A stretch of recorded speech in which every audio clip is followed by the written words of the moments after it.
Bonne soirée à tout le monde. Tout d'abord, naturellement, bonjour à celles et ceux à qui je n'ai pas encore dit bonjour.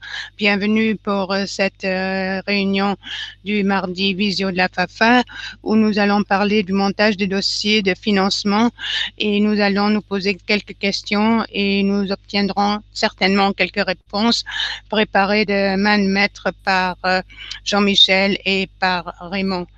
Un tout grand merci à vous deux déjà par avance pour ce que vous avez préparé pour cette soirée. Et à vous. Bonjour à tous. Donc, quelques petits rappels. L'organisation de la soirée, de 20h à 20h45, les grandes étapes d'un dossier de financement. Alors, vous verrez, on n'invente rien, mais simplement, c'était toujours intéressant de remettre un peu les choses en ordre parce que souvent, on fait de façon un peu brouillonne. Et c'est tout à fait intéressant de reposer les bonnes questions au bon moment. Et puis après, une deuxième partie qui sera plus des questions-réponses. Alors, côté technique, donc, on vous rappelle que les micros sont coupés pendant la présentation. D'autre part, si vous avez des questions, vous les posez par l'intermédiaire du chat qui est en haut à droite de votre écran. Je recenserai toutes les questions que je mettrai sur un document Docs et ensuite que je partagerai à l'écran de façon à ce que quand on travaille le montage, les réponses, on sache à quoi correspondent les réponses. Parce que on s'est rendu compte que sur les montages précédents, des fois Jean-Michel répondait à des questions, mais comme la question n'était pas posée, ça tombait un peu comme un cheveu sur la soupe. Voilà un petit peu comment va se passer la soirée. Jean-Michel, je te laisse maintenant la parole. Ok, je te remercie Raymond, merci Raymond, merci Barbara et merci à tous d'être présents pour ce nouveau mardi de la FAFA. On a souhaité avec Raymond vous parler un petit peu des grandes étapes d'un montage d'un dossier de financement. Pourquoi? Parce que souvent on constate quand on est amené à faire une demande de subvention, très rapidement on se retrouve un peu coincé au moment de la rédaction du dossier, à pas bien comprendre comment répondre à des questions. Donc, une des solutions, c'est préalablement, c'est de bien préparer son projet, anticiper le cadre du projet pour qu'ensuite on puisse répondre assez facilement aux différentes questions qui sont posées par les demandes, les porteurs de projets. Alors, on vous propose un certain nombre de grandes étapes qu'on va détailler par la suite. D'abord, la première étape, lorsque vous souhaitez monter un dossier de financement, il faut que, dans un premier temps, vous développiez une idée. Et à partir de cette idée, que vous en fassiez un projet. Là, le bon moyen, c'est de rédiger, lorsque vous avez une idée, c'est de rédiger un document d'une page, qui est plutôt l'idée. Et lorsque vous avez travaillé sur un projet, c'est de, cette fois-ci, rédiger un document de 3-4 pages. Alors, pourquoi faire en une page? Pourquoi faire en 4 pages? C'est que lorsque vous avez une idée et que vous voulez, par exemple, la partager avec votre mairie ou avec d'autres partenaires, en une page, vous avez décrit les grandes lignes de ce que vous voulez faire demain. Et lorsque vous voulez aller plus loin pour aller échanger avec des futurs financeurs, et bien là, dans ce cas-là, vous allez le faire à partir d'un document qui fait 4 pages et qui décrit davantage le projet, qui parle également un petit peu de budget. On aura évidemment l'occasion d'en reparler après. Ensuite, lorsque vous avez ce projet qui est un peu formalisé, eh bien, vous avez la possibilité à ce moment-là de rechercher les financements. C'est-à-dire que vous avez un projet, vous savez maintenant vers eux vous pouvez chercher. Si c'est un projet qui concerne des jeunes, dans notre environnement, vous savez que c'est plutôt vers l'OFAGE qu'il faudra vous rendre.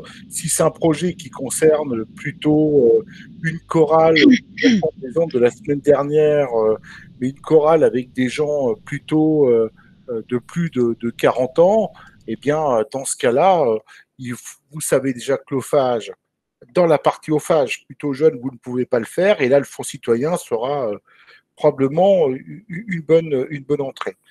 Lorsqu'on a un projet, si vous avez cette possibilité, prenez attache avec les responsables de l'appel à projet. Si vous avez un moyen vous avez un pré-projet, vous pouvez prendre contact déjà avec la FAFA, on pourra déjà vous donner un avis, mais si vous connaissez des gens qui portent ce projet, échanger avec eux, c'est aussi un bon moyen pour recaler et savoir surtout si vous êtes bien dans les bons objectifs. Et enfin, en étape 5, évidemment, répondre à l'appel à projet. Donc, on va évidemment revoir toutes ces différentes étapes, les unes après les autres, mais un conseil que je vous partage, apprenez la gestion pragmatique du projet. La gestion pragmatique du projet, c'est avancer étape par étape. Vous avez une idée, posez une réunion de lancement, définissez clairement les règles du jeu, les implications des acteurs, contractualisez de la façon la plus claire l'engagement de chacun. Le pire dans un projet, c'est quand on n'est pas au clair sur les différentes missions qu'on attend des différents acteurs. Ensuite, le deuxième conseil, c'est d'encourager la motivation. On est tous des bénévoles, et donc c'est important de gérer la cohésion d'équipe, et c'est important d'atteindre les objectifs de façon collective. On pense bien tout seul, mais on pense mieux à deux. Et ça, c'est une vraie réalité. La réussite d'un projet, c'est de travailler collectivement, et c'est aussi quelque chose qui, pour moi, est très important, c'est d'anticiper. Ensuite, on va avoir une phase de réalisation, par rapport aux objectifs que l'on a définis, par rapport aux actes avec les acteurs que l'on a identifiés. Il faut que la réalisation se passe de la façon la plus fluide possible. Donc, plus votre projet est précis, plus la réalisation sera facile. Et surtout, si vous avez bien planifié votre réalisation et que vous avez bien pensé les choses, vous n'aurez à traiter le jour de la réalisation que d'éventuels problèmes. Et vous n'aurez pas à traiter les choses qui sont éventuelles. Vous savez, par exemple, un bon exemple, on reçoit nos partenaires allemands, vous avez un bus, le bus arrive, vous savez que le bus, vous devrez le garer. Il faudra qu'il aille se garer. Donc ça, c'est le genre de choses que vous avez calé avant. Si éventuellement, il faut que vous preniez un contact avec votre mairie pour réserver des places, il faut évidemment que ça soit indiqué. C'est pas quand le bus est là qu'on se dit, mince, il fallait le garer, où est-ce que je vais le garer? Et puis donc, quand la planification est très importante. Un autre conseil, dans tous les cas, je vous invite à rester zen. Vous faites des projets, plus on anticipe, plus on a le temps pour le faire. Et donc, l'important, c'est de prendre les problèmes de façon zen. C'est pas en les prenant comme des problèmes qui tombent de l'armoire qu'on les résolvera mieux. Il faut vraiment prendre tous les problèmes de façon zen. Donc, une première conclusion qui est pour moi un leitmotiv, sans projet, pas de financement. Il est fini le temps où on avait un bout d'idée, on allait dans voir notre maire, notre mairie, on disait « Oh, je vais accueillir une chorale, mais je ne sais pas comment, je ne sais pas quand, je ne sais pas pour faire quoi, et j'aurais besoin de 10 000 euros. » Ça a probablement marché un moment, mais aujourd'hui, ça ne marche plus. Au même titre que aujourd'hui, si une mairie, une collectivité locale, même l'Office franco-allemand pour la jeunesse, le Fonds citoyen également arrive demain à vous financer, ils vous financeront par rapport à un projet, par rapport à des objectifs, par rapport à une planification, par rapport à des coûts prévisionnels, et pas uniquement par rapport à une bonne idée. Donc, avant de commencer, une phrase de De Gaulle que j'adore, il vaut mieux avoir une méthode mauvaise plutôt que de n'en avoir aucune.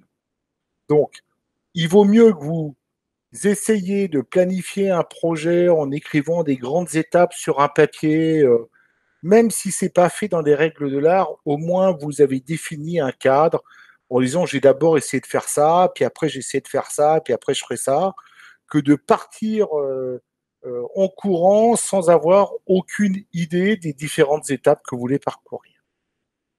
Alors, pour un peu simplifier tout ce que je viens de vous expliquer, vous partez d'une idée. Vous allez créer une équipe.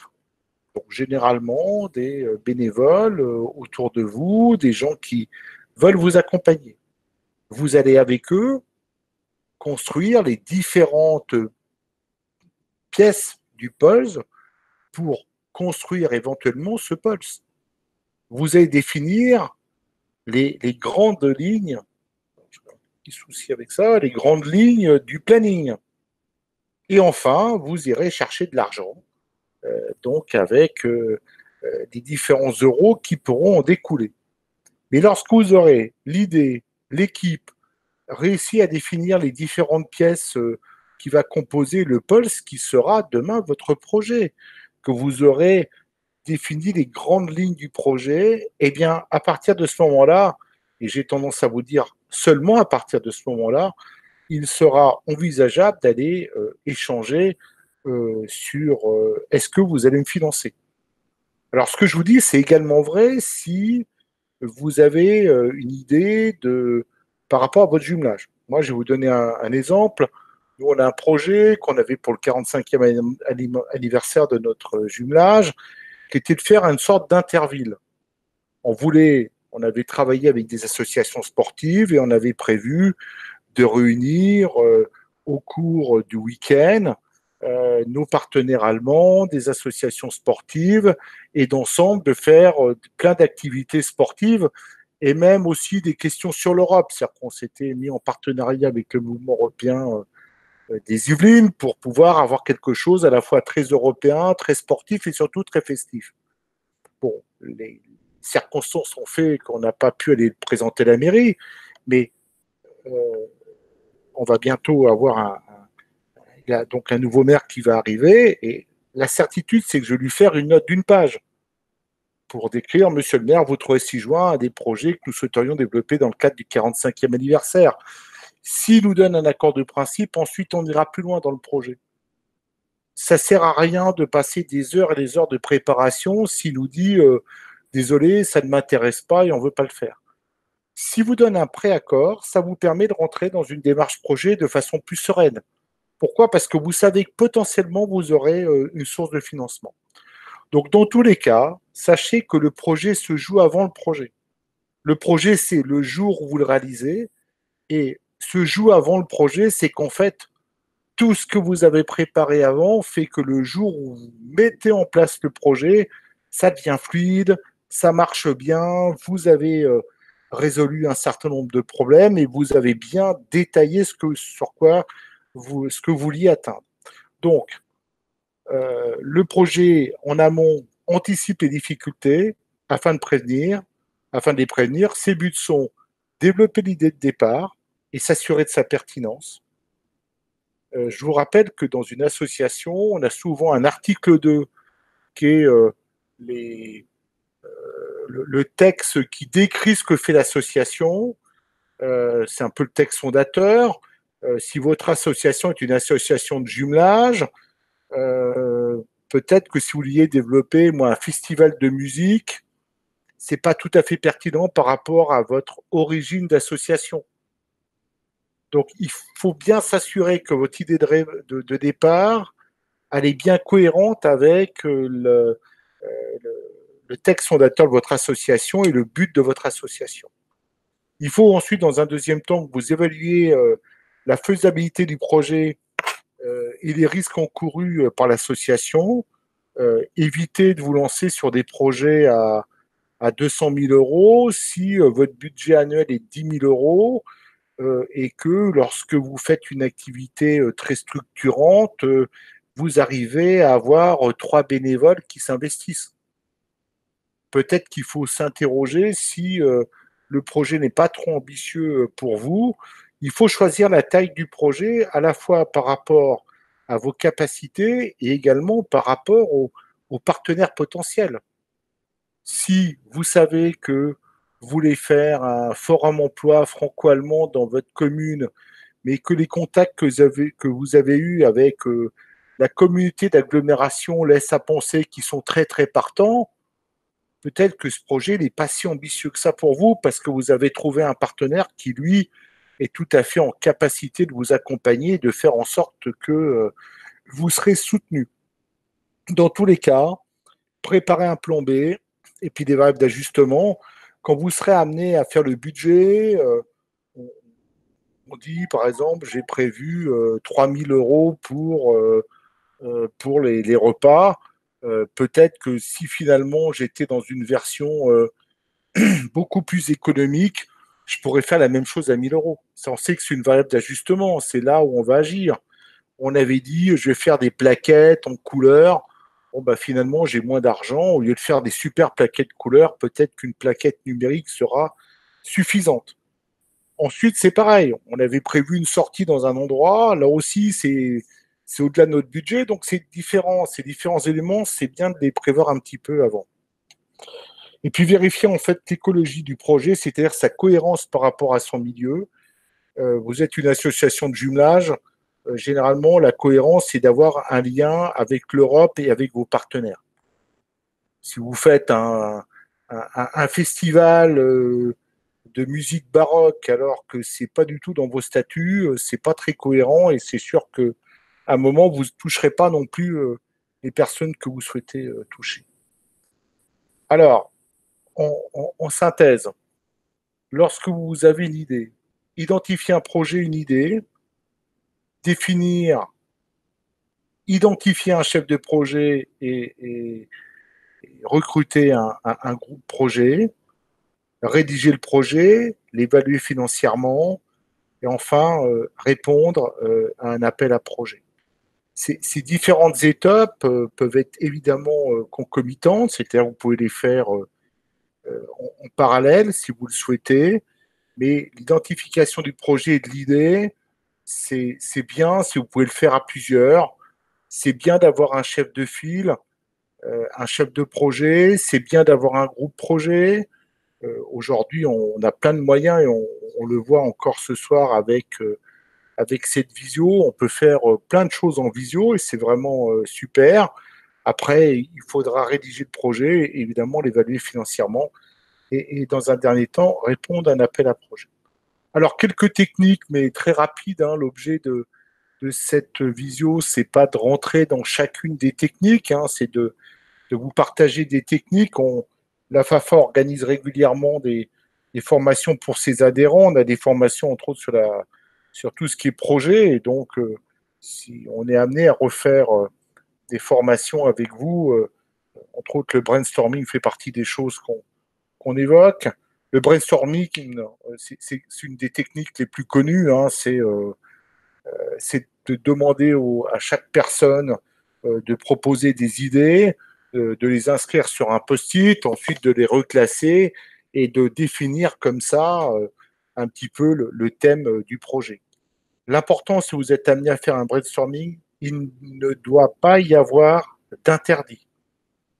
Il n'y a pas de mauvaises idées. Il faut avoir beaucoup de bienveillance. Ça permet de produire de plus en plus d'idées. Et la force, c'est de reprendre les idées des autres. Alors, si vous faites un brainstorming, l'idéal, c'est de le faire sur une vingtaine ou une trentaine de minutes et avec entre 5 et 15 personnes. Un deuxième petit truc que je vous partage, ce sont les objectifs SMART.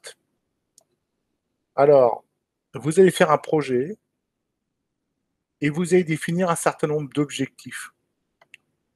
Ces objectifs, ils doivent être spécifiques, c'est-à-dire que vous allez définir précisément ce qui doit être fait, par qui et comment. Ils doivent être mesurables, dont la quantité et la qualité doivent pouvoir être évaluées précisément. Donc, par exemple, une donnée mesurable, c'est j'attends 25 partenaires allemands. Ça, c'est mesurable. Sur mes 25 partenaires allemands, je vais attendre 15 jeunes et 10 seniors. Il faut qu'ils soient acceptables. Donc, c'est atteignable et accepté. Atteignable, ça veut dire que si je vous prends encore l'exemple de certains jumelages que je connais, si vous savez que votre capacité d'hébergement, c'est 40 familles ou 40 personnes, vous évitez de dire « je vais accueillir 150 personnes en les hébergeant dans des familles ». Parce que vous savez que vous pourrez en héberger 40, peut-être 50 si vous faites appel à des amis, peut-être 60 si vous faites appel à d'autres associations, mais certainement pas 120. Donc il faut qu'il soit acceptable et qu'il soit accepté aussi, hein, c'est-à-dire qu'il doit être partagé par le groupe.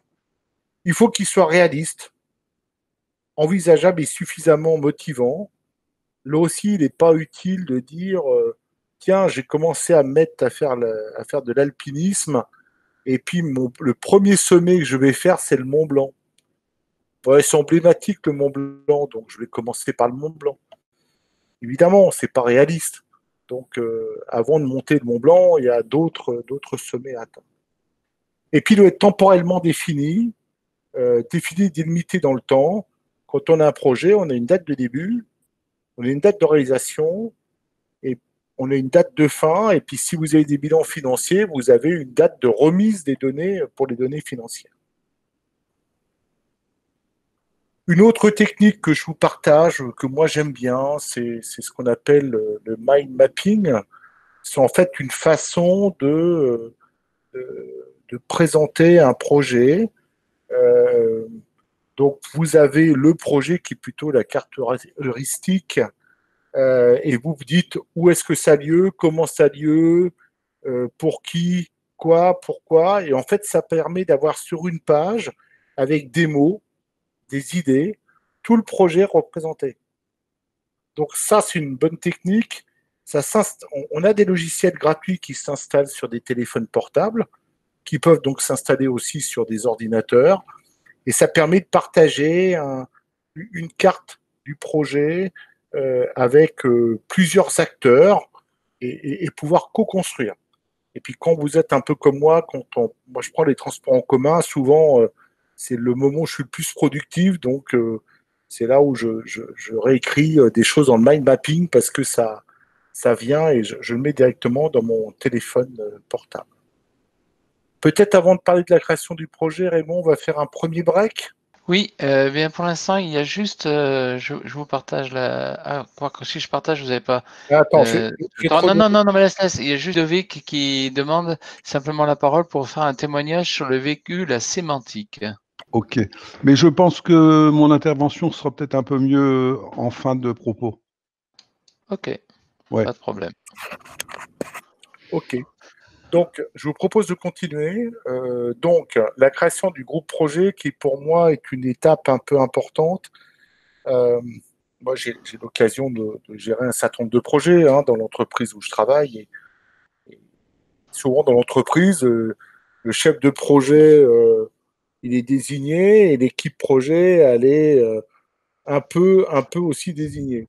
Lorsque vous êtes dans une association, on est dans un monde un peu différent. Si vous avez la chance des gens qui sont chefs de projet, c'est souvent eux qui récupèrent le bébé et vous essayez de trouver des gens qui veulent vous accompagner dans l'élaboration de ce projet.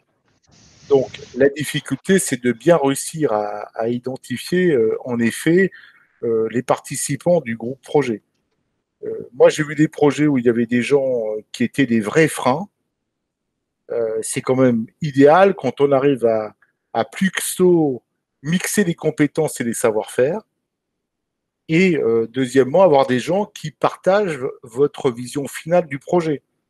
Donc, vous pouvez tout à fait, dans un premier temps, réfléchir avec le groupe sur le projet que vous voulez créer. Une fois que vous avez défini le projet et créé l'idée, demandez qui veut vous accompagner pour l'élaborer.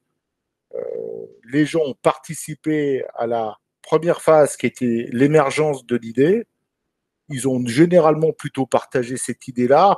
Ils vous accompagneront à la mettre en œuvre. L'idéal, en effet, c'est vraiment de mixer les compétences et les savoir-faire.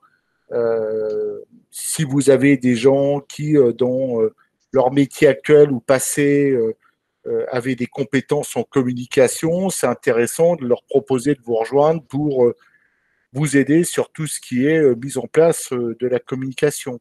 Si vous avez des gens qui sont plutôt des chefs de projet parce que c'est leur métier au quotidien, bah, c'est quand même plus facile d'avoir des gens qui ont un certain nombre de réflexes et qui vous poseront des questions.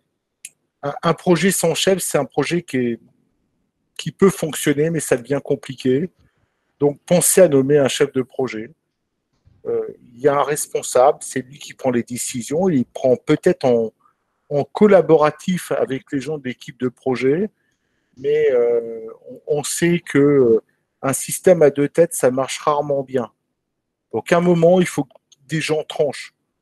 Alors, quand le projet se passe bien, trancher, c'est facile. Quand on est des fois dans des points de difficulté ou dans du choix d'orientation, il faut qu'il y en ait un qui décide. C'est mieux quand on a un chef de projet. Et puis, on peut que vous inviter à utiliser des outils collaboratifs et participatifs. On a, depuis le début du confinement, eu l'occasion de vous présenter avec Raymond un certain nombre d'outils, dont Google pour les associations. Moi, je peux vous partager le fait que je gère un certain nombre de projets avec Google pas Google pour les associations, mais avec G Suite, et que c'est assez facile avec mes collègues de travailler sur les mêmes notes, de même sur les mêmes PowerPoint, et d'être vraiment dans du pur collaboratif. Ça évite surtout de se demander quelle est la bonne version. Parce qu'il n'y a pas N versions. Il y a une, voire deux versions, mais elles sont nommées et elles sont facilement récupérables. Je ne sais pas si ça vous est déjà arrivé. Moi, ça m'est arrivé dans des projets passés. J'envoie une version du document et la personne me renvoie corriger la version N-2 parce qu'elle n'avait pas pris la dernière. Et là, vous êtes en train de dire, mais pourquoi il m'a corrigé ça dans la version que je lui ai envoyée, c'était déjà corrigé. L'outil collaboratif va éviter ces écueils et vous permettra d'avancer comme ça au mieux. Donc, les grandes lignes du projet, c'est rendre simple et concret le projet, les enjeux vis-à-vis de tous les acteurs. Un projet bien partagé, c'est un projet bien compris. Partager le même projet, la même réalité. Si vous avez prévu de construire un immeuble de 15 étages, il vaut mieux que tout le monde comprenne que vous allez construire un immeuble de 15 étages et pas une piscine olympique. Préparer et présenter la même réalité. Les grandes lignes du projet, c'est le périmètre du projet, c'est qu'est-ce qui comprend. On se rend compte que souvent, on a des idées en cours de projet. La difficulté, c'est que quand les gens élargissent trop le projet, des fois, c'est un nouveau projet. Et si c'est un nouveau projet, c'est pas le même calendrier, c'est pas le même budget. Ça peut être une super bonne idée de dire, oui, on a invité la chorale allemande, on a notre chorale française, tiens, on va inviter la chorale de la ville d'à côté. Et puis je rajoute 50 personnes dans le projet, il y a une grande chance que vos budgets, par exemple, vos buffets, vos budgets d'accueil, ils soient plus bons. Donc il faut que vous ayez défini un périmètre, et si vous changez de périmètre, il faut être conscient que vous faites un nouveau projet. C'est plus le même projet. Et moi, pour être très clair avec vous, j'ai un projet qu'on avait appelé historiquement Ariane. On a fait Ariane 2 et là, on est en train de faire Ariane 3. Et Ariane 3, je vous assure, ça ne ressemble pas du tout à Ariane 2, ni Ariane 2, ni Ariane. C'est une version enrichie, beaucoup plus pointue, avec un périmètre plus large, mais au moins, on a un nom de projet qui répercute bien le projet. Il faut évidemment définir les objectifs et les enjeux du projet. Souvent, quand on échange avec des porteurs de projets, ils ne savent pas pourquoi ils font bien le projet, ils n'ont pas bien mesuré les enjeux. Or, quand vous regardez les demandes de subventions, c'est les premières choses qu'on vous demande. Quels sont vos objectifs de vos projets? Combien vous attendez de personnes? Combien ça va coûter? Quand vous faites un projet, je vous invite à définir vos forces, vos faiblesses, éventuellement les opportunités, les menaces. C'est ce qu'on appelle la matrice de SWOT. C'est aussi des techniques de gestion de projet. Définissez bien le rôle de chacun. Ça évitera quelquefois des petits inconvénients. S'il y a quelqu'un qui est responsable de la com, c'est pas une autre personne qui n'a pas cette responsabilité qui doit gérer le site internet.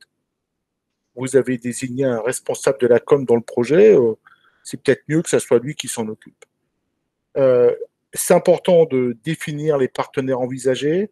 Certaines demandes de subvention, on l'a vu la semaine dernière quand on parlait du Fonds citoyen franco-allemand, ils vous demandent avec quel partenaire vous allez travailler.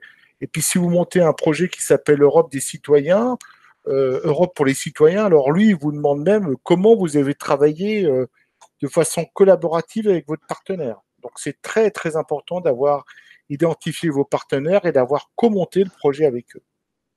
Définissez l'organisation du travail. Alors, je vous aurais dit encore il y a quelques temps, planifier des réunions physiques. Aujourd'hui, avec le confinement et avec ce qu'on peut vivre les uns et les autres, planifier des réunions en visio et en physique. La règle que j'ai envie de vous partager, que j'essaie d'appliquer, c'est 2 réunions en visio, 1 réunion physique. Et lorsqu'on est par exemple sur un projet comme Saint-Brieuc, pour le congrès de Saint-Brieuc, on faisait une visio à peu près toutes les 2 semaines et tous les 2 mois, je me rendais 3 jours à Saint-Brieuc. Donc ça veut dire que l'organisation du travail, c'est bien de le planifier, ça permet de savoir comment on va fonctionner.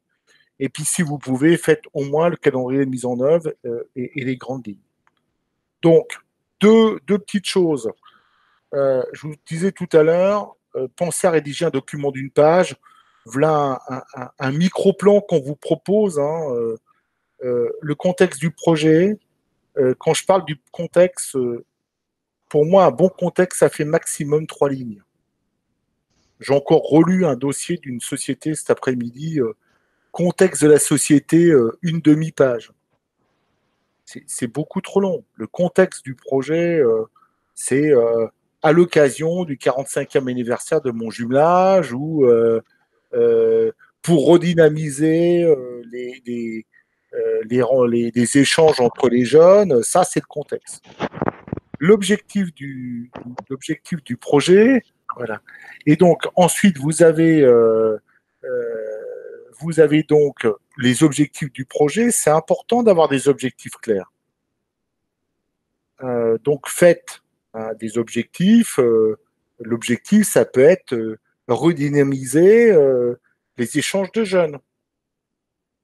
Le public visé, évidemment, on est dans un jumelage. Donc, ce sont les habitants de la ville, ce sont les associations sportives, c'est plutôt un public de jeunes.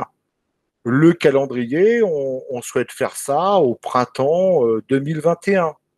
Tout ça, évidemment, ça dépend à quel moment vous rédigez ce projet. Et puis, les grandes lignes du budget en recettes dépenses. Et si vous imaginez d'avoir une aide de la mairie, peut-être une phrase en espérant recevoir votre soutien pour notre projet. Ça coûte pas grand-chose et ça permet des fois d'avoir un peu d'argent. Lorsque vous avez développé cette idée, que vous l'avez testée, ça devient intéressant de rédiger le document projet. Alors, on peut vous partager ce qui s'est passé sur le congrès de Saint-Brieuc parce que c'est un bon exemple. Très rapidement, on a fait une fiche de synthèse d'1 page. Assez rapidement, hein, on a avancé, puis à un moment, on a fait une fiche de synthèse d'1 page. Et cette fiche de synthèse d'1 page, on a commencé à la présenter à différents interlocuteurs. On l'a présentée, on s'est rendu compte qu'il y avait des choses qui n'étaient pas fluides, il y avait des choses qui ne coulaient pas naturellement, et donc on l'a évidemment amélioré au fil du temps. Et puis, on a pu rentrer à ce moment-là dans la rédaction d'un document qui faisait 3-4 pages et qui permettait d'aller plus loin. Donc, c'est un contexte de projet plus détaillé, c'est des objectifs et les enjeux du projet, c'est le public visé, c'est un calendrier avec les grandes dates, mais beaucoup plus, où on rentre plus dans le détail, et c'est les grandes lignes du budget en dépenses-recettes. Quand on parle des objectifs et des enjeux, on va décrire aussi ce que l'on veut faire. On commence à rentrer davantage dans la mécanique du projet. Et là aussi, ça vous permet, quand vous avez ce document, de pouvoir ensuite rechercher des financements. Donc là, on vous a cité un certain nombre de financements dont les jumelages peuvent bénéficier. Le fonds pour le développement de la vie associative, on aura l'occasion d'en reparler La semaine prochaine, le Fonds citoyen franco-allemand qu'on a largement détaillé la semaine dernière. Évidemment, les régions pour les jumelages, pour des gros événements, ils peuvent être participants. Alors, on ne peut pas vous dire, dans votre région, c'est sûr, vous avez des subventions. Parce qu'il y a une caractéristique, c'est que, d'abord, chaque région a sa politique par rapport à tout ce qui est international. Et quelquefois, il n'y a pas de politique par rapport à certains pays. Donc moi, si je vous donne un exemple très concret, en Île-de-France, j'ai regardé, j'ai pas de possibilité de financement pour des associations franco-allemandes. Plus si j'allais au Vietnam, plus si j'allais au Liban, enfin dans des pays où l'Île-de-France a des accords capital-capital. Donc, vous avez évidemment les régions, vous avez quelquefois les conseils départementaux, vous avez quelquefois les communautés d'agglomération et généralement, évidemment, vous avez les mairies, vos mairies qui sont à la base quand même, à la base du serment entre les deux villes. Une subvention aussi que la FAFA a déjà utilisée, qui est l'Europe pour les citoyens. Alors, c'est des financements plus complexes et ça nécessite d'impliquer plus fortement vos partenaires étrangers. Et en termes de complexité de montage de dossier, c'est plutôt intéressant. Là, clairement, si vous n'avez pas bien défini votre projet, oubliez de vouloir répondre à ce dossier. Celui-là, il est vraiment compliqué, il nécessite d'être très au fait de votre dossier. Quand on vous demande de 0 à 1000 caractères, ne remplissez pas 200 caractères. Hein. Entre 0 et 1000 caractères, l'évaluateur, il attend entre 950 et 1000. Hein. À 950, vous avez dit plein de choses. À 200, pas grand-chose. Et puis évidemment, on a nos amis de l'OFAGE hein, pour tout ce qui est les projets jeunes. Et là aussi, c'est une source de financement non négligeable. Donc, l'important, c'est identifier des financements possibles. Je vous invite à lire et analyser les appels à projets. Alors, c'est un exercice que j'ai déjà fait avec des collègues. Un jour, on pourra le faire un jour à la FAFA. C'est assez marrant parce que quand on est habitué à lire souvent les appels à projets, on ne lit pas les appels à projets pareil. Donc, plus on en lit, plus on fait attention, on est attentif à des détails, évidemment, mais quand on a bien compris l'appel à projet, on est capable d'y répondre. Ensuite, rédiger les grandes lignes de la réponse à l'appel à projet. Vous avez vu les éléments qui étaient les plus importants, ressortez-les sur une feuille, élaborer les grandes lignes budgétaires et enfin commencer à répondre à l'appel à projet. Ce qui est quand même très important. AAP, c'est appel à projet. Ce qui est quand même très très important, c'est que quand vous allez répondre, c'est que imaginez que votre projet c'est une bouteille et quand finalement on va vous demander de regarder cette bouteille suivant différents angles. Donc, à un moment, vous voyez l'étiquette, à un moment, vous voyez le côté de l'étiquette, à un moment, vous voyez, je sais pas, une roue sur l'étiquette, à un moment, vous voyez une carte sur l'étiquette de derrière. Mais pourtant, c'est la même bouteille. Eh bien, quand vous écrivez la réponse à un appel à projet, c'est la même logique. Vous répondez avec la même réalité. Donc, quand vous avez bien décrit votre projet et quand vous l'avez bien défini, vous êtes capable de regarder votre projet selon différents angles et répondre dans la même cohérence. Donc, c'est important c'est pour ça qu'il est important d'écrire, par exemple, le public. Si vous dites, on prévoit d'accueillir 40 jeunes, vous évitez de voir ce que j'ai lu dans certains documents. Page 1, j'accueille 40 jeunes. Page 36, j'accueille 25 jeunes. Alors, des gens qui sont peut-être pas habitués à lire des appels à projets, ils passent dessus. Des gens qui sont habitués, ils disent page au début du document, c'était pas 25. Hein. Et généralement, on remonte et on découvre que c'est 40. Quelques règles d'écriture quand vous êtes amené à écrire une demande de sub. Premièrement, on répond aux questions de façon simple et concrète. Si on vous demande dans quelle ville va se situer la rencontre, la réponse est dans telle ville, au pire la région, mais on ne raconte pas comment on arrive dans la ville. Ce n'était pas la question, donc on répond à la question. On fait des phrases courtes. Généralement, on utilise le présent ou le futur, pas trop le conditionnel. Si vous faites une demande de subvention, c'est que vous pensez que vous allez l'avoir. Hein. C'est pas si je l'ai, je ferai ça. Non, non, vous l'avez. Donc voilà, avec cet argent, j'accueillerai mes partenaires. C'est pas j'imagine de les accueillir. Ben non, vous allez les accueillir. Autrement, vous ne ferez pas de demande dessus. On utilise des mots simples. S'il vous plaît, on ne jargonne pas. Et on se met à la place du lecteur. C'est-à-dire que il est important que les gens qui lisent votre document, ils arrivent à comprendre simplement l'idée sur laquelle vous voulez les amener. Et puis une grande phrase que m'avait appris une de mes collègues, elle me disait, tu sais, pour que une demande soit comprise, un document il doit être accessible à un candidat intelligent. Et c'est une très belle remarque, c'est-à-dire que si on parle de pédagogie, on essaye d'utiliser des mots simples et on évite d'utiliser trop de mots savants pour expliquer qu'on va faire une rencontre intergénérationnelle où on parlera d'interculturel. Voilà, on va éviter d'utiliser des mots trop complexes. On pourrait utiliser des mots complexes si vous étiez amené à être devant un jury pour défendre votre dossier. Mais je tiens à vous rassurer, dans les dossiers que nous montons dans les jumelages, il y a assez peu de chances que ça soit le cas.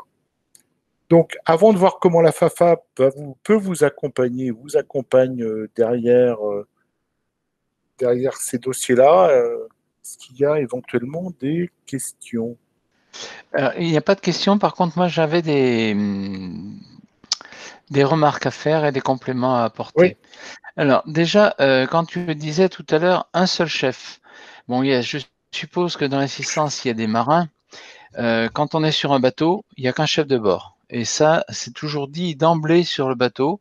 S'il y a discorde à la tête du bateau, on est sûr qu'à un moment donné, on va le poser sur un caillou. Hein.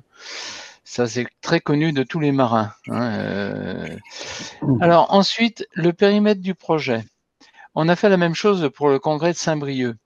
Le projet actuel a beaucoup évolué par rapport au projet initial, c'est ce que tu as rappelé à un moment donné. Hein. Au départ, le projet, on envisageait éventuellement un forum de l'emploi, on n'avait pas du tout envisagé un village des jumelages. On y a envisagé après. On n'avait pas envisagé un village d'affaires pour les entreprises. C'est venu après en fonction des contacts qu'on a eus. Donc, c'est le périmètre du projet, il peut évoluer, mais après le projet final, par contre, après, il est bien défini. Excuse-moi, j'ai juste complété, oui. Raymond. On était dans une grande partie brainstorming très longue sur Saint-Brieuc. Oui, très long. On a fait le choix de démarrer le 19 janvier 2019 et de s'autoriser à échanger un peu en brainstorming au fil du temps, et je vois que Jean Restide est en train de nous rejoindre, donc peut-être qu'il pourra compléter, mais de pouvoir enrichir le projet au fil des rencontres et au fil de nos échanges. Mais à partir du moment où on a commencé à rédiger le dossier Europe des citoyens, on avait un périmètre qui a pratiquement pu bouger. Pratiquement pu. Alors ensuite, au niveau de la politique régionale, c'est vrai que si on prend l'exemple d'Auvergne-Rhône-Alpes, Auvergne-Rhône-Alpes ne veut avoir qu'un seul interlocuteur. Donc on a contourné le problème en créant une union régionale des acteurs locaux européens. Voilà, c'est un exemple concret faut savoir où aller chercher les financements et ça peut varier d'une région à une autre. Hein. Complémentarité des demandes. Il ne faut pas oublier qu'une demande de subvention peut être faite à l'Europe et à l'OFAGE. On l'a dit la semaine dernière, on le rappelle, ça ne mange pas de pain de le rappeler. Et puis, une possibilité de financement auquel on n'a pas pensé, et j'y pense maintenant pendant la réunion, quand on a fait la préparation, c'est le financement avec les banques. Les banques, je sais que Crédit Mutuel, Banque Populaire, Caisse d'épargne dans certains cas, peut financer des projets même si on n'est pas client de cette banque. J'ai mon voisin là, qui est responsable de la Banque Populaire et il me disait mais il faut nous faire passer de temps en temps des projets, on en fait passer. Par contre, ce sont des projets régionaux. Voilà. Alors, il y a deux autres remarques. Attention, si vous utilisez des fonds européens, il y a une règle en Europe, c'est on n'a pas deux fois des fonds européens. C'est-à-dire qu'il ne faut pas mélanger une subvention. Par exemple, on a fait une subvention Europe pour les citoyens. Si on l'obtient, on sait que les autres financements doivent avoir aucun euro qui viennent évidemment de l'Europe. La deuxième chose, en effet, mais Eric vient de l'écrire, hein, le crowdfunding, tout ce qui est les fonds, on a aussi des fondations. Par exemple, il y a plein de sources aussi dans les fondations. Si vous faites par exemple, si vous faites un forum sur l'écologie, il y a des fondations qui financent. Bon, là, dans tous les cas, quelle que soit la source de financement que vous allez utiliser, si vous n'avez pas de projet, je ne vous invite pas à y aller. Hein.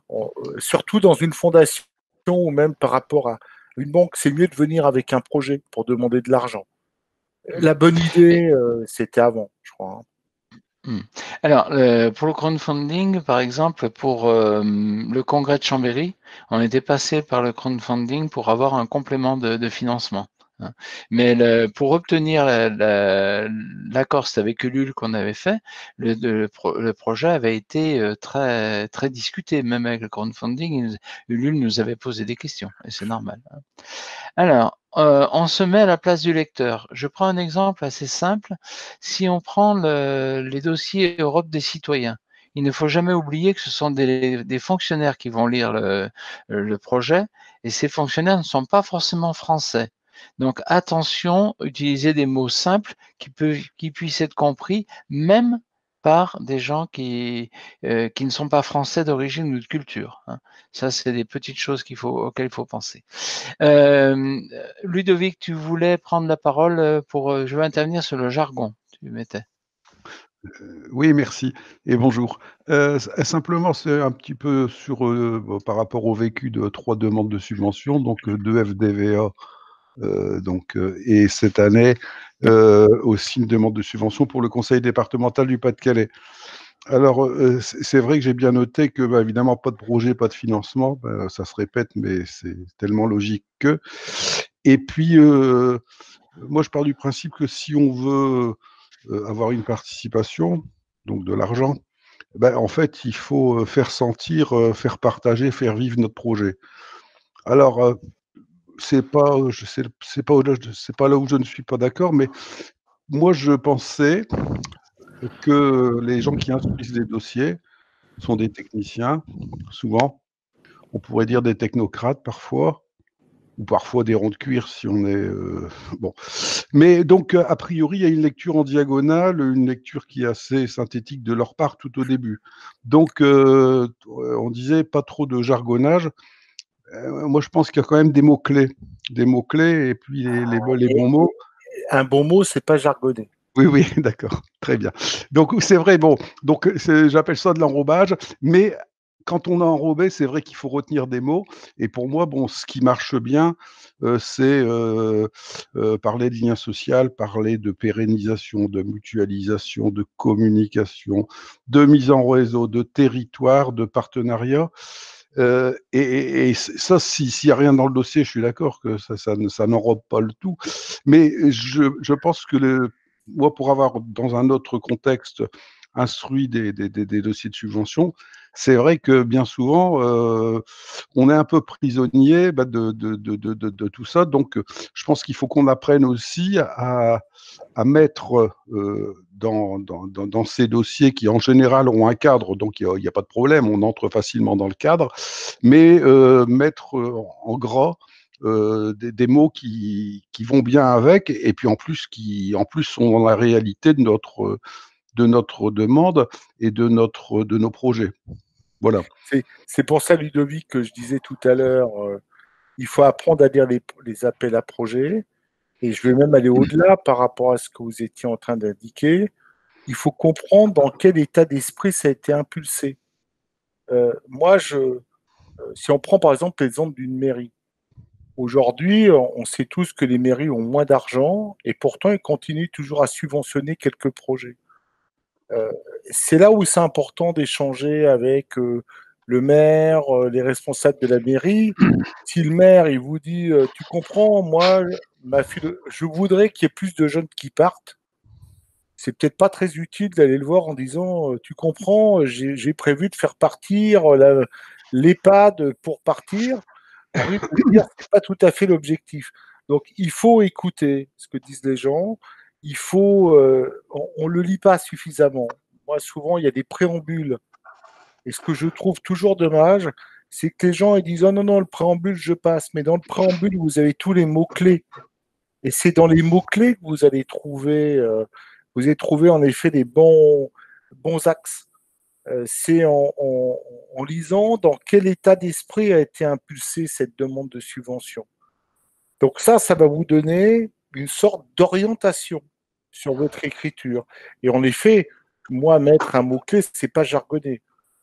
Jargonner, c'est utiliser un terme, je sais pas, moi, on va déployer, non, essaimer, ça s'utilise beaucoup dans le monde des subs, mais c'est d'utiliser des termes qui ne sont pas tout à fait en adéquation et qui ne seraient pas compréhensibles par le commun des mortels. C'est plutôt ça pour moi, jargonner. Alors, si je peux me permettre, tu as tout à fait raison, parce que notre projet conseil départemental, j'avais essayé de répondre l'an dernier. Et donc, j'ai fait la première phase. Et j'ai pris contact, donc ça correspond tout à fait à ce que tu disais tout à l'heure, avec la responsable d'instruction des dossiers au conseil départemental, et on a échangé, et elle m'a dit, si vous n'insistez pas là-dessus, parce que je voulais pas perdre du temps inutilement, aller jusqu'au fond du projet pour dire que c'était pas recevable. Et en fait, l'an dernier, on n'était pas prêt. Et cette année, donc, on a fait évoluer notre projet, et avant de l'envoyer d'une manière totalement définitive, je lui ai dit, j'envoie le pré-projet, et puis vous me donnez un petit peu vos remarques pour voir si il y a des points sur lesquels on doit insister mieux et plus, ou si vous sentez pas tout à fait le pourquoi de notre demande, quoi. Voilà. C'est pour ça que je mettais dans le document prendre attache. Ouais, prendre attache avec les services instructeurs, c'est vraiment une vraie clé de réussite. Hein. Tout à fait. Bon, merci. Il y a Jean-André qui voudrait rebondir et Henri-Georges Brun qui pose ensuite une question. Jean-André. Je ne vais pas rebondir trop haut. Oui, je rejoins tout à fait ce que dit Ludovic. C'est pas une question de jargon, mais il s'agit du vocabulaire qu'on doit utiliser. Et il y a une règle que moi je vis, puisque je m'occupe des dossiers au phage, c'est qu'il faut utiliser le vocabulaire que le financeur s'attend à trouver dans la demande. Exemple pour l'OPHAGE. Il y a des comités qui m'envoient quelquefois un projet et qui parlent de voyage, de séjour.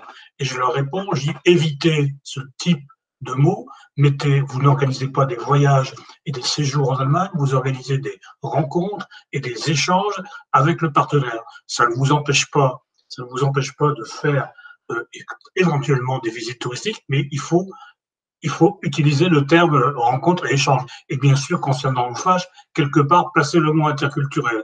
Hein, on ne fait pas des séjours, on ne fait pas des voyages. Et j'ai une amie qui résumait souvent la chose, qu'il faut utiliser le bon mot.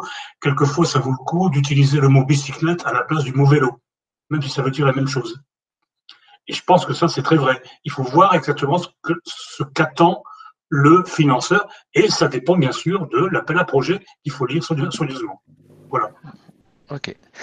Henri-Georges pose la question, que faire d'une subvention accordée et versée en cas d'annulation d'un projet, par exemple à cause du confinement? Report du projet, annulation, glissement du financement sur un autre poste, remboursement. C'est toutes les questions. Alors, là, c'est presque plus facile dans le cadre du Covid, parce que aujourd'hui, on a déposé un programme qui s'appelle Europe pour les citoyens pour le congrès de Saint-Brieuc, et on a reçu de la part de l'Union européenne un courrier comme quoi, si notre projet avait été décalé à cause du Covid et qu'il était retenu, dans ce cas-là, il serait attentif pour en tenir compte. Donc là, dans le cadre du Covid, c'est presque facile. Beaucoup d'institutions l'ont prévu.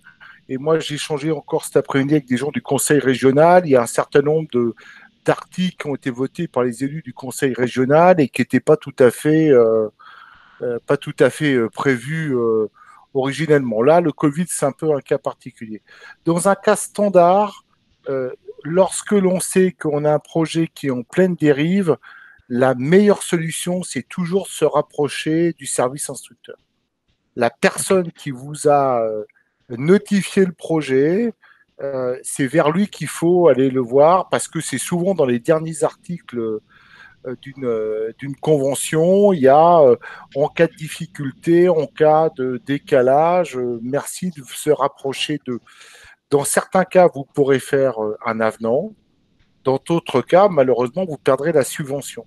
Là, ça va dépendre un peu du règlement financier. Mais la certitude, c'est première étape, je me rapproche de des services instructeurs et j'échange avec eux pour voir comment est-ce que je peux réussir à soit sauver les meubles, soit pas perdre l'argent. Jean-André voudrait répondre pour ce qui est de l'OFAGE et puis Barbara pour amener un complément de réponse également. Oui, alors il y a deux cas. Il y a le cas général dans une situation, je dirais, normale, entre guillemets. Et si le projet est annulé et que la subvention est accordée, il faut informer bien sûr le service instructeur, le service financier qui va annuler la subvention. Dans le cas du Covid, alors je peux donner une information. C'est un cas qui est vraiment très très particulier qui s'est posé.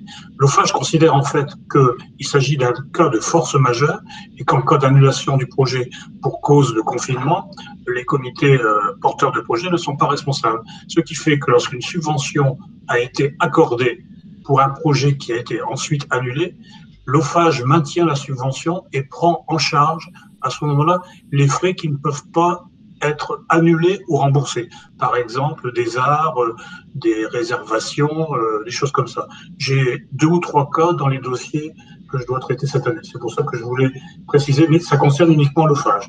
En tout cas, l'OFAGE l'a prévu dans ses textes et on a eu des consignes très particulières pour appliquer cette disposition. Voilà. Au fait, je voulais dire exactement la même chose que Jean-André. Il a parfaitement bien expliqué les choses. On peut donc financer les acomptes, les arts, des réservations, mais il faut naturellement rembourser le reste, la différence. Mais en fait, en effet, ça dépend des cas, mais le cas du Covid pour l'OFAGE. Oui, mais pour moi, le cas du Covid, c'est un cas particulier.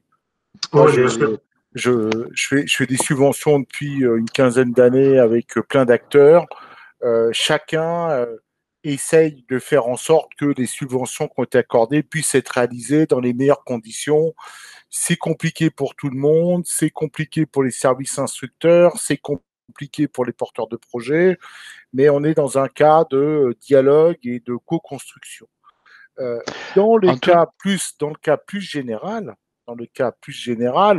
vraiment l'entrée, c'est, alors à part peut-être l'OFAGE où il y a le service financier qui rentre dans le jeu, mais dans beaucoup de cas, vous avez un service instructeur et vous n'avez pas de lien avec le service financier. C'est le service instructeur qui, lui, fait office d'instruction financière et qui va déclencher le financement. Et là, c'est avec eux qu'il faut échanger et qu'il faut indiquer qu'on a des décalages, on a des retards. C'est plutôt avec eux qu'il faut le faire. En tout état de cause, vous pouvez vous rapprocher de nous pour qu'on vous accompagne et ça donne la transition toute trouvée pour la suite. Voilà, et je crois que j'avais vu un message aussi d'Éric qui disait je peux confirmer pour nous, chœur franco-allemand, la subvention pour les 250 ans de Beethoven a été prolongée à 2021. C'est pourquoi nous avons pu choisir le modèle Jeux Olympiques et fêter ce grand compositeur à l'occasion de son 251e anniversaire. Voilà. En fait, on est bien dans le cas de on a un projet, on va le décaler l'année prochaine, et on rallonge la durée d'éligibilité de la subvention. Alors, comment est-ce que la FAFA peut vous accompagner? Évidemment, ce que je suis en train de vous décrire sont réservés aux adhérents de la FAFA pour l'Europe. Pourquoi? Parce que ça demande d'abord pas mal de temps et beaucoup d'énergie pour accompagner les projets. Donc, on peut vous accompagner par rapport à des outils que j'ai pu vous présenter la semaine dernière, mais que on continue évidemment d'enrichir. On a notre workplace où on a un espace pour les projets. On a maintenant la chance d'avoir Google Meet. L'avantage, c'est que on peut facilement faire une réunion et dire tiens, Jean-André, on va parler aussi un peu de l'œufage. Est-ce que tu peux être avec nous, Raymond? Et puis dire tiens, à telle ou telle personne qui a des compétences sur un domaine, est-ce que tu veux travailler avec nous? C'est l'avantage de ces associations. Nous sommes dans une association nationale et il y a peut-être une compétence qui se trouve à Lille, une autre qui se trouve à Marseille, un troisième dans le centre de la France, et pourtant à 20 heures, on se réunit pour travailler tous ensemble sur le même projet. On a déjà planifié, on a déjà organisé des formations. Jean-André fait régulièrement des formations sur le phage. Moi, j'ai déjà eu l'occasion de faire des formations sur Europe pour les citoyens avec Christine Maroteux du CIDEM. On peut vous accompagner évidemment dans vos projets, je vais y arriver. Et puis, on a quand même cet outil collaboratif qui est assez magique, qui est Google for Non-Profit. Et quand on veut faire vraiment du projet collaboratif, c'est quand même super. On se partage un drive, on écrit sur des dossiers communs, on fait des versions communes. Et si on prend par exemple l'exemple même de ce PowerPoint, aujourd'hui avec Raymond, on ne se partage plus aucun email avec le PowerPoint. On travaille sur le même document. Et donc, il n'y a pas d'échange de mais t'es sûr qu'on a la bonne version? On a la bonne version parce qu'on a une version. Donc ça, c'est vraiment un plus. Donc, par rapport à ça, dans l'accompagnement projet, la FAFA est là pour vous aider dans la structuration du projet.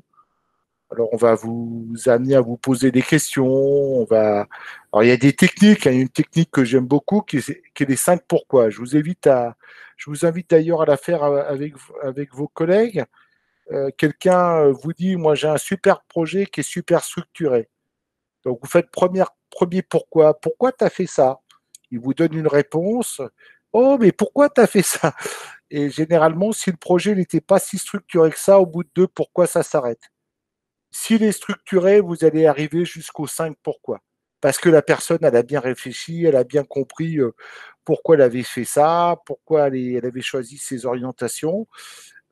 C'est assez intéressant. Moi, j'ai fait quelques fois avec des collègues, des 5 pourquoi, c'est assez top. Quand c'était juste une idée qui avait été lancée, un petit peu creusée, ça s'arrête très rapidement. On fera ce que fait souvent Jean-André dans les dossiers de l'OFAGE, mais que je fais moi aussi sur d'autres cas, un peu du contrôle de cohérence. Je vous disais tout à l'heure, à la page 3, je dis que j'ai 40 jeunes, et puis à la page 26, j'en ai plus que 25. C'est embêtant. Moi, quand je suis moi-même à contrôler des dossiers, je n'aime pas. Puis des fois, au bout d'un moment, je trouve que c'est un peu trop amateur et ça fait que le dossier, je le retire. On peut être amené à faire une relecture. Évidemment, quand on dépose des dossiers de subvention, s'il vous plaît, évitez de faire trop de fautes d'orthographe. Moi, je vais vous raconter, j'ai lu un jour le mémoire d'un de mes apprentis qui était en master et je lui ai écrit « Je te remercie pour ton mémoire, peux-tu m'envoyer la version sans faute de frappe ?» J'ai quand même trouvé 20 fautes sur 15 lignes. Ça m'avait, voilà, c'était quand même beaucoup.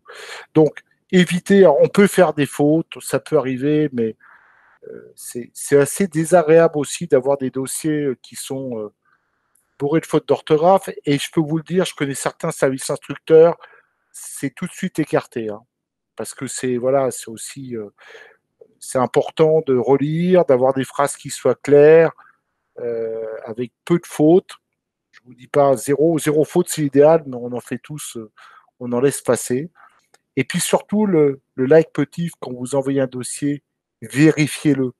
Quand vous envoyez un budget, il faut qu'il soit équilibré. Voilà. C'est pas j'ai 10 000 euros de recettes et j'ai 15 000 euros de dépenses.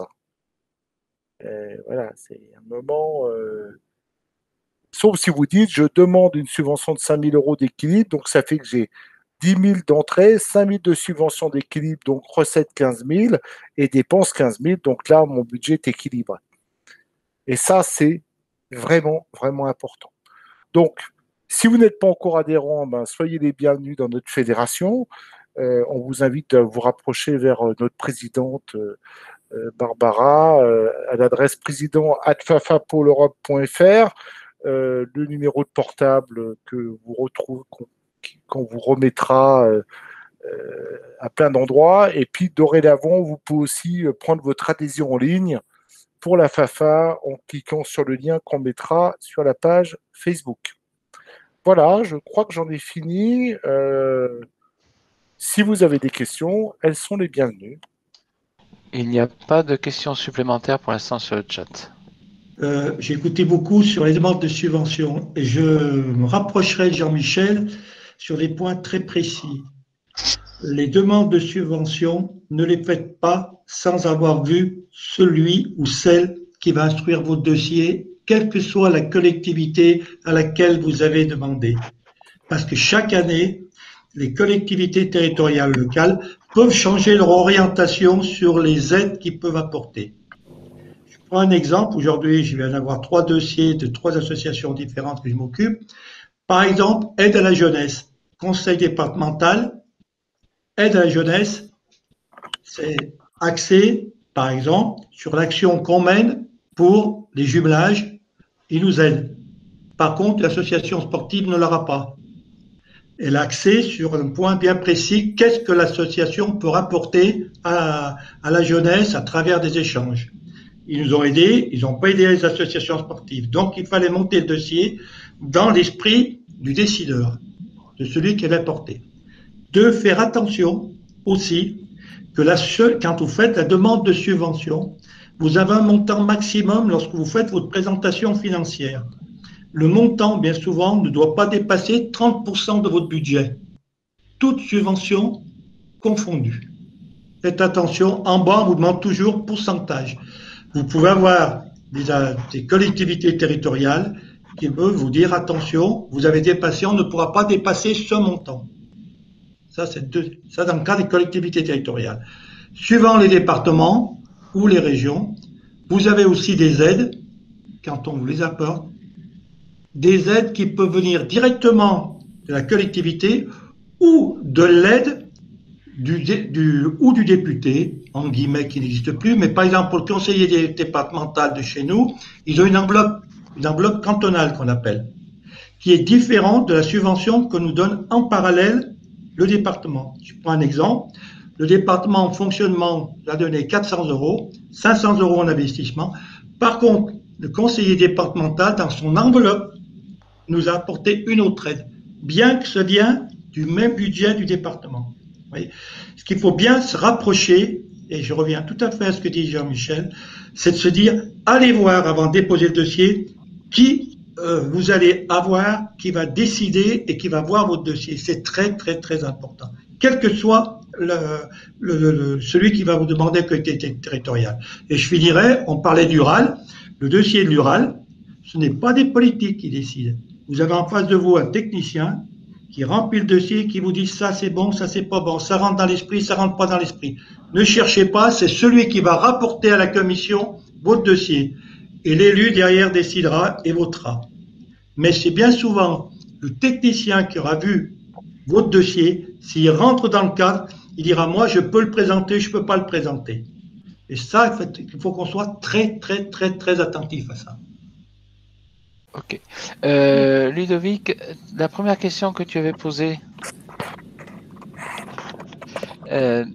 Non, sur la première question, c'est bien. J'ai simplement mis un petit commentaire ici en dernier, c'est qu'il ne faut jamais oublier que, a posteriori, on doit toujours justifier de l'utilisation et, si possible, de la bonne utilisation de la subvention. Donc, ne pas oublier que dans les 6 mois ou l'année qui suit, il faut être dans les clous, sinon on se représente tout nu la fois suivante et puis ça passe plus. Oui. Moi, j'ai deux choses là pour rebondir sur ce que dit Ludovic. On pourrait tout à fait faire un mardi de la FAFA sur comment justifier une subvention pour le vivre vraiment cette fois-ci tous les jours. D'abord, il y a plein de choses à prévoir en amont. Il faut penser à la traçabilité. Il faut être très attentif aux règlements. Là aussi, je pense que les gens ne lisent pas assez les conventions. Il y a des choses qui, moi, m'horrifient quand je regarde l'utilisation des subventions. Il y a toujours des clauses sur la communication. Et c'est quand même incroyable de voir que les gens n'appliquent pas les clauses sur la communication.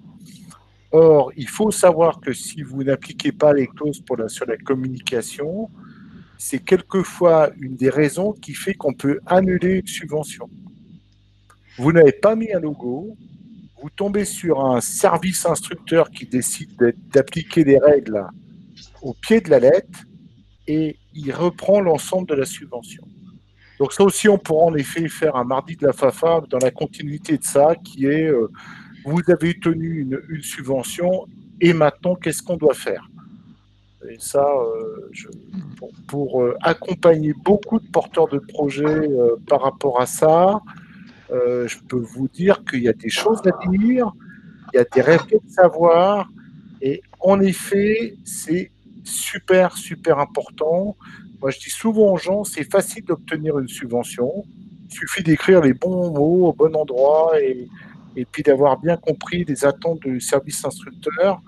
Le justifier, c'est toujours plus compliqué et quelquefois on joue un peu au dé. Hein. Donc c'est important d'être très au carré, d'avoir mis en place toute la traçabilité, d'avoir identifié les pièces. Aujourd'hui, on est dans une ère de la communication. Hein. Pensez à mettre des logos partout, faites des photos, faites des films. Mieux vaut avoir trop d'images que pas assez d'images. Donc ça, MX qui précise bien garder les pièces comptables, bien entendu, et Henri-Georges Brun qui voudrait compléter la réponse qu'a fait Michel Paul. Oui, merci Michel pour cette information très importante. Par rapport aux 30% du budget en ce qui concerne l'éventualité d'obtention d'une subvention, je voudrais préciser qu'il est dans ce cas-là, il doit être très important de valoriser le travail du bénévolat. Parce qu'il compte dans le budget, et je pense que les 30% tiennent compte de ce travail du bénévolat. C'est très, très important. Il y a encore des gens qui ne valorisent pas le travail du bénévolat. Et pour compléter ce que dit Henri-Georges, en fait, je vous invite à lire les appels à projets. Hein. Moi, je connais les appels à projets où la limite, c'est 80% d'argent public. Hein. Donc, en fait, il n'y a pas de règle des 30%, c'est une règle de chacune des collectivités. C'est dans l'appel à projet qu'on va vous donner la limite. Et si vous pouvez demander 50%, pourquoi se restreindre à demander 30% hein. Et là, je rejoins vraiment Henri-Georges, valoriser le temps des bénévoles, mais dans ce cas-là, prenez des réflexes du Fonds social européen, qu'Henri-Georges doit bien connaître aussi, faites des fiches de temps, valorisez les gens par rapport à un salaire, par rapport au SMIC, parce que c'est le salaire minimum en France. La règle, normalement, c'est que vous pouvez valoriser quelqu'un par rapport à la fonction qu'il a dans le projet. Mais comme vous pourriez tomber sur quelqu'un qui dirait moi, je n'accepte pas que vous le rémunériez, enfin que vous le valorisiez à tant de prix parce que j'estime que son poste n'est pas l'équivalent d'eux. Un des moyens les plus simples, c'est de le valoriser au SMIC. Mais si... Nous, on fait 1,5. Voilà. Mais parce que tu as des gens un peu experts et que tu pourrais prouver que si tu les employais, si tu les prenais comme salariés, tu les paierais ce tarif-là. En fait, c'est ça la règle. C'est si je devais remplacer mon bénévole par un salarié, quel est le salaire que je mettrais?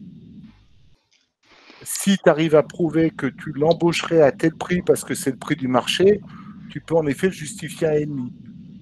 Mais il y a des postes que tu ne peux pas justifier à 1,5. Et parce que c'est des gens que tu paierais naturellement au SMIC ou 1,2 du SMIC. Voilà. C'est toujours un contrôle. Hein. Oui. Jean-Michel, quand tu dis la règle des 80%, attention, nous on le lit avec Plural. Les 80%, si tu as cette somme-là, c'est le cas de la région qui nous finance à 80%, tu es obligé d'avoir un expert comptable qui justifie tes dépenses, ça c'est obligatoire, ou sinon, tu dois justifier toutes tes factures numérotées que tu donnes à la fin. On vient de le dire. Oui, ça, c'est important, la règle des 80, c'est l'expert comptable ou la règle de toutes les factures visées pour ce qui a touché tes sous. C'est pour ça qu'il faut être, c'est vrai que la règle des 80 et la règle des 30, les 30 tu fais pour avoir ta subvention, 80% c'est ton expert comptable. Oui, mais tu peux aussi avoir 40%. Oui. Tu peux avoir un cumul de... tu peux avoir 30% de l'un, 10% de l'autre, 30% mais ils sont très méfiants. Oui, non, mais c'est là où on rentre dans ce que moi j'appelle l'ingénierie financière. Hein. Oui. Donc c'est là où ça devient en effet un peu plus... mais pas pour des subventions qui sont pas pour gérer 10 000 euros. Oui. J'ai la chance de gérer des projets un peu plus gros, donc c'est pour ça que... Tout à fait. On a vu la semaine dernière que dans le cadre du Fonds citoyen, ça peut aller entre 70 et 80%. Et c'est écrit noir sur blanc. Donc, je crois qu'en effet, il faut vraiment lire les conventions et lire les documents. Ce qui est vrai, par exemple, au niveau administratif, ne l'est peut-être pas forcément au niveau associatif. Oui, il est tout à fait normal qu'on ait les pièces justificatives en bon ordre. Oui. Alors, il y a Jean-André qui voulait intervenir sur la com et sur l'après-projet, et Emex là, qui demande est-ce que la FAFA peut-elle rédiger une règle unique et un modèle unique de feuille d'heure? Alors, règle unique, je ne pense pas, parce qu'on vient de voir justement qu'il n'y a pas de règle unique, et ça dépend beaucoup de l'interlocuteur et de l'organisme que l'on questionne.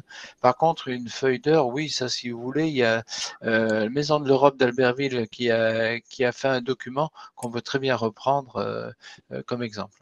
Et je vais rebondir sur la feuille sur la remarque de Jean-Louis, hein, avec qui j'ai fait du fonds social pendant trop longtemps. Je te propose même que tu nous aides à la construire, Jean-Louis, pour que, sachant qu'on l'a fait quand même beaucoup ensemble. Donc si tu veux, voilà. Hein. Donc maintenant, moi, j'aime bien les modèles du Fonds social européen parce que souvent, c'est un modèle qui est c'est pas le plus extrême que je connaisse, mais il est quand même bien avancé. Hein. Je vous rappelle quand même une autre règle hein, dans le monde des subventions. Normalement, comme vous avez de l'argent public, ça veut dire que vous avez de la mise en concurrence à chaque fois que vous faites des prestations. Hein. Voilà, c'est ça la règle. La règle de l'argent public, hein, c'est le code des marchés publics, ça s'applique aussi. Hein. Même si vous êtes une association. Si vous avez des grosses subventions, vous ne pouvez pas dire tiens, je vais demander à un traiteur un coût et puis prendre ce traiteur uniquement parce que c'est celui qui vous convient. Il faut demander 3 devis. Alors après, vous n'êtes pas obligé de prendre le moins 10 ans. Vous pouvez choisir celui que vous voulez, mais il faut avoir des règles de choix. C'est pour ça. Ouais. Éventuellement une dernière question, puis Barbara, si tu veux faire la conclusion. Je souhaitais intervenir, vraiment. Oui, c'est vrai. Je reviens un petit peu en arrière, mais au moment où j'ai marqué ça, finalement, après la discussion est partie un peu plus loin. Alors, je reviens par rapport à l'expérience de l'OFAGE. Excusez-moi si je me concentre sur l'OFAGE, mais en réalité, ce que je vais dire, à mon avis, peut concerner tout type de cofinanceurs. Hein. La com, effectivement, c'est important. Hein, on a une subvention qui émane d'un financeur pour des questions de lisibilité, puis c'est normal, il faut rendre à César ce qui est à César. Il faut effectivement que le projet, qu'on indique dans les documents communication du projet que c'est avec le soutien de l'OFAGE ou bien du FDVA ou bien du département ou bien de la commune. Ça me paraît logique. Et c'est vrai qu'il y a beaucoup de comités dans les dossiers que je vois passer qui oublient ce genre de choses. En ce qui concerne l'OFAGE, ça fait partie des directives. Donc c'est une obligation. J'ai mis l'après-projet. En fait, on fait une demande de subvention, mais quand le projet a été réalisé, on doit toujours, quel que soit le financeur, on doit toujours rendre un compte-rendu, je dirais, pédagogique, si l'on veut, mais aussi un compte-rendu financier, c'est-à-dire un bilan financier. Et là, il y a pas mal de problèmes quelquefois. Le bilan financier, comme pour le budget prévisionnel, il doit être équilibré, bien entendu. Et les justificatifs, eh bien, il faut effectivement le conserver, comme disait quelqu'un tout à l'heure. En ce qui concerne l'OFAGE, il n'est pas nécessaire de les envoyer, mais l'OFAGE demande une liste de justificatifs. Et on s'aperçoit quelquefois que lorsqu'on fait l'addition des justificatifs de dépenses, ça ne correspond pas aux dépenses qui figurent dans le bilan financier. Donc ça, c'est pas possible. Hein, on a des comment dirais-je, des comités qui ne font pas attention à ça. Donc il faut être très vigilant sur ce genre de choses. Pour l'OFAGE, on a de la chance puisque la centrale peut rectifier ça, mais il faut imaginer que ça pourrait se produire aussi pour d'autres organismes, qu'il s'agisse de la région, du département, de la commune, du FDVA, enfin tout ce que vous voulez. Je voulais insister sur ce qui se passe quand le projet a été réalisé. On a un compte-rendu à donner. Et ça me confirme, Jean-André, que ça mériterait qu'on fasse un mardi de la FAFA qui est vous avez obtenu un financement, comment gérer le bilan financier et comment gérer les contrôles. Sans m'étendre là-dessus, je peux vous dire que pour peu de comités, mais quelques-uns quand même, c'est un peu la galère. Hein. Oui, mais je peux te dire que même dans la vie professionnelle, c'est la galère. Ludovic nous précise une chose, mais qui est importante et que malheureusement. Jean-Louis, après Ludovic et après Jean-Louis. Après Jean-Louis. Après. Et pour finir, ne jamais oublier de remercier le financeur, cela ne nuit pas et cela peut servir ultérieurement. Et oui, et malheureusement, souvent, ce n'est pas fait. Merci, Ludovic. Merci de remercier. Jean-Louis. L'après-contrôle sûrement est très important. Souvent, il a lieu avec 1 ou 2 ans de retard et il faut bien avoir tout sous la main pour répondre aux enquêteurs. La chose qu'on peut vous partager, mais qu'on a déjà vécu avec Jean-Louis tous les deux, c'est que quelquefois, quand vous rédigez un bilan financier, vous prenez des règles de gestion. Vous décidez de prendre un pourcentage d'une facture, mais pour des raisons qui sont tout à fait valables. Il n'y a pas aucune triche. C'est-à-dire que vous avez décidé de ne prendre que 10% de la facture pour telle et telle raison. Le conseil que je vous donne, c'est que dans votre dossier, vous écrivez règles de gestion. Et vous dites sur la facture Tartampion, j'ai pris 10% pour telle et telle raison. Parce que le jour où vous avez un contrôle, comme le rappelle Jean-Louis, 2 ans après, et que entre les deux, vous avez géré plein d'autres trucs, je vous assure que vous avez oublié pourquoi vous aviez mis 10% uniquement d'une facture. Donc, il faut prendre cette habitude dans d'autres métiers, on appelle ça documenter. Mais de documenter aussi ce que vous faites quand vous mettez des chiffres par rapport aux gens présents. Le plus simple, c'est d'expliquer comment vous avez trouvé le chiffre. J'avais 20 personnes qui venaient du jumelage de X. J'avais 10 personnes qui venaient de là. Et tout ça, c'est important de bien rédiger ce qu'on appelle les clés de répartition, de bien être capable d'identifier le pourquoi des chiffres que vous avez mis. Parce qu'un contrôleur, la première chose qu'il vous pose, c'est pourquoi vous avez d'où sort les 25, qu'est-ce que ça représente comme réalité? Et si à la première question, vous êtes foutument incapable de répondre, je vous assure, ça commence pas très bien. Et dès que vous commencez à être capable de répondre à ça, à la deuxième question, à la troisième, le reste du contrôle se passe généralement plutôt bien parce que la personne se rend compte que vous savez ce que vous avez fait, vous savez pourquoi vous avez répondu, comment vous avez répondu aux différentes questions et c'est facilitateur pour la suite. Donc je pense en effet qu'on va faire un mardi de la FAFA sur la gestion du. Vous avez une subvention et comment on gère le projet et comment on gère l'AP projet et éventuellement comment on gère le contrôle. Voilà. Voilà, ben, je pense que Barbara, on a fini à peu près avec les questions, a priori. Barbara, si tu veux bien faire la conclusion. Quelqu'un que j'aime énormément a un jour dit en matière de subvention, où est la vache? Comment la traire? Nous commençons à voir plus ou moins où se trouvent les vaches. Ces vaches sont beaucoup plus nombreuses qu'on ne pense. Et aujourd'hui, Jean-Michel et Raymond nous ont parfaitement montré que traire une vache n'est pas quelque chose qu'on fait comme ça à la légère, mais que c'est un vrai métier pour les associatifs. Il faut bien l'apprendre. Un tout grand merci.